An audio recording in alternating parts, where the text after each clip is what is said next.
Ang unang sulat ni Pablo sa mga taga-Korinto. Unang kabanata. Mula kay Pablo na tinawag ng Diyos upang maging apostol ni Kristo Jesus at mula sa ating kapatid na Sostenes. Sa iglesyang nasa Korinto, sa mga hinirang ng Diyos upang maging Kanya sa pamamagitan ng pakikipag-isa kay Kristo Jesus, kasama ng mga hinirang sa lahat ng dako na tumatawag sa pangalan ng Panginoong Hesukristo, ang Panginoon nating lahat. Sumainyo nawa ang pagpapala at kapayapaan mula sa Diyos na ating Ama at sa Panginoong Hesukristo. Mga pagpapala mula kay Kristo. Lagi akong nagpapasalamat sa Diyos dahil sa mga pagpapala niya sa inyo sa pamamagitan ni Kristo Jesus, sapagkat sa inyong pakikipag-isa sa Kanya, kayo'y umunlad sa lahat ng paraan, maging sa pananalita at kaalaman. Ang katotohanang ipinangaral namin tungkol kay Kristo ay malinaw na nakikita sa inyo, anupat hindi kayo nagkulang sa anumang kaloob na espiritual, habang hinihintay ninyong mahayag ang ating Panginoong Hesukristo. Kayo'y aalalayan niya hanggang sa wakas upang matagpuan kayong walang kapintasan sa araw ng ating Panginoong Hesukristo. Tapat ang Diyos na tumawag sa inyo upang kayo'y makipag-isa sa Kanyang anak na si Hesukristong ating Panginoon. Pagkakabahabahagi sa Iglesia. Mga kapatid, ako'y nananawagan sa inyo sa ngalan ng ating Panginoong Hesukristo.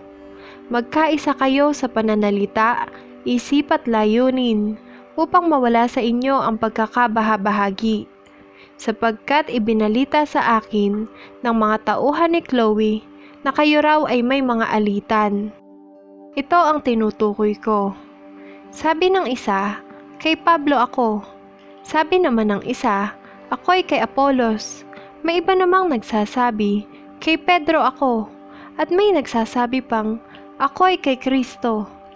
Bakit? Nahahati ba si Kristo? Si Pablo ba ang ipinako sa krus para sa inyo? Binautismohan ba kayo sa ngalan ni Pablo? Salamat sa Diyos, at wala akong binautismohan sa inyo, kundi sina Crispo at Gayo. Kaya't walang makapagsasabing kayo'y binautismohan sa ngalan ko.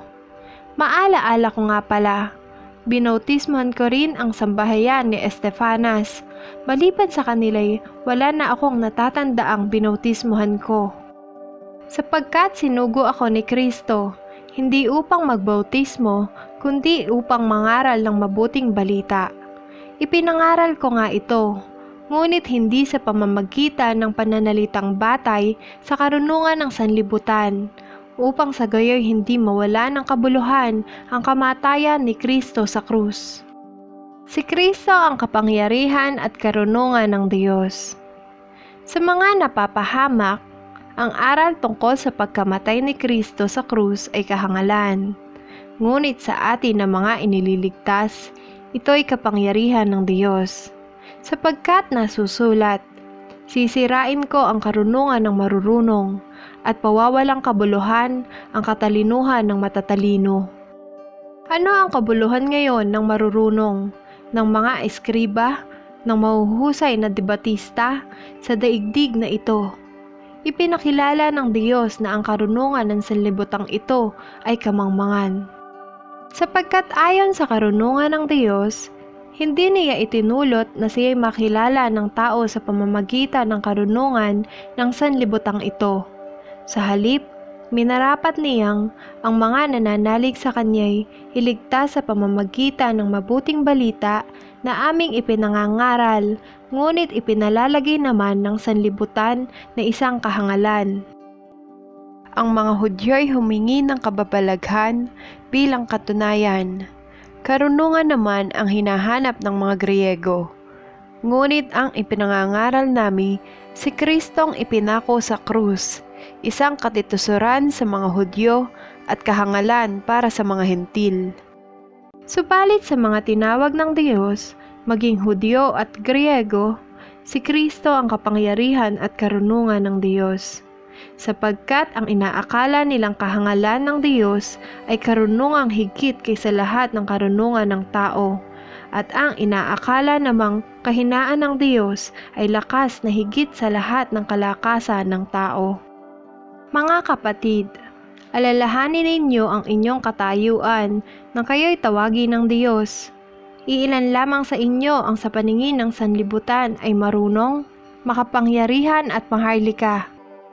Subalit pinili ng Diyos ang sa palagay ng sanlibutan ay kahangalan upang hiyain ang marurunong, at ang mahihina sa turing ng sanlibutan upang hiyain ang malalakas.